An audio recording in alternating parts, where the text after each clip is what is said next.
राहुल गांधी की भारत जोड़ो न्याय यात्रा न सिर्फ सुपर फ्लॉप साबित हो रही है, बल्कि कांग्रेस के लिए तो घाटे का सौदा बन गई है। जहां जहां से ये यात्रा गुजर रही है, वहां वहां के नेता कांग्रेस से लगातार इस्तीफा दे रहे हैं। हद तो तब हो गई जब राहुल गांधी ने पूर्वोत्तर से अपनी जिस यात्रा की शुरुआत की थी, अरुणाचल प्रदेश के आधे कांग्रेसी नेताओं में से एक साथ इस्तीफा देकर बीजेपी ज्वाइन करने की खबर आई। पूर्वोत्तर में लोकसभा चुनाव से पहले यह कांग्रेस के लिए बड़ा और तगड़ा झटका है। अरुणाचल प्रदेश की सभी विधानसभा 60 सीटों पर विधायकों के इस्तीफे के बाद से अब कांग्रेस के पास सिर्फ 2 विधायक बचे हैं और विपक्ष में कुल मिलाकर सिर्फ 3 विधायक। बाकी सभी विधायक सत्ता पक्ष में हैं, जिनमें से 2 निर्दलीय विधायक भी हैं। अरुणाचल प्रदेश में जब साल 2019 में विधानसभा चुनाव हुए थे तो बीजेपी ने 41 सीटें जीती थीं, 2/3 बहुमत से सरकार बनाई थी। इसके साथ ही जेडीयू ने 7 सीटें जीती थीं, नेशनल पीपल्स पार्टी ने 5 विधानसभा सीटें जीती थीं, तो कांग्रेस ने 4 सीटें, वहीं पीपल्स पार्टी ऑफ अरुणाचल ने भी 1 सीट जीती थी। इसके अलावा 2 निर्दलीय थे। इसके साथ अरुणाचल में जेडीयू के सभी विधायक बीजेपी में शामिल हो गए थे। पीपल्स पार्टी का विधायक भी बीजेपी में शामिल हो गया था। एनसीपी वैसे भी एनडीए का हिस्सा है। ऐसे में कांग्रेस के 4 विधायक ही विपक्ष में बैठे थे। 1 निर्दलीय विधायक बाद में टीएमसी में शामिल हो गए थे।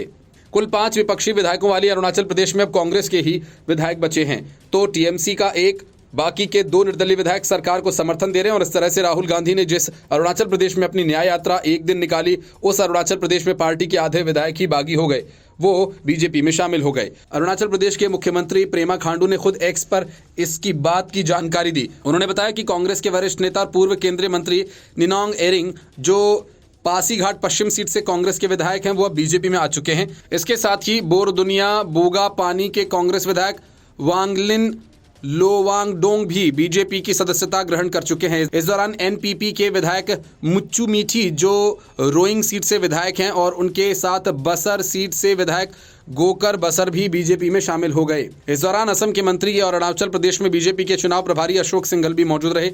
ये मामला सिर्फ अरुणाचल का नहीं, बल्कि राहुल गांधी की भारत जोड़ो न्याय यात्रा जिन राज्यों से गुजरी है या जिन राज्यों में पहुंची या पहुंचने वाली थी, यानी किसी भी तरह का जुगाड़ न्याय यात्रा से अगर था तो वहां पर पार्टी ही नहीं बल्कि इंडी गठबंधन को भी नुकसान हुआ है। अरुणाचल से लेकर असम तक कांग्रेस में विद्रोह हुआ तो पश्चिम बंगाल में दीदी ममता ने आंखें दिखा दी। बिहार में इंडी गठबंधन के सूत्रधार ने ही कांग्रेस गठबंधन छोड़ दिया, तो उत्तर प्रदेश में जयंत चौधरी जैसे नेताओं ने राहुल गांधी को झटका दे दिया। महाराष्ट्र में अशोक चौहान से लेकर बाबा सिद्दीकी तक ने झटका दिया।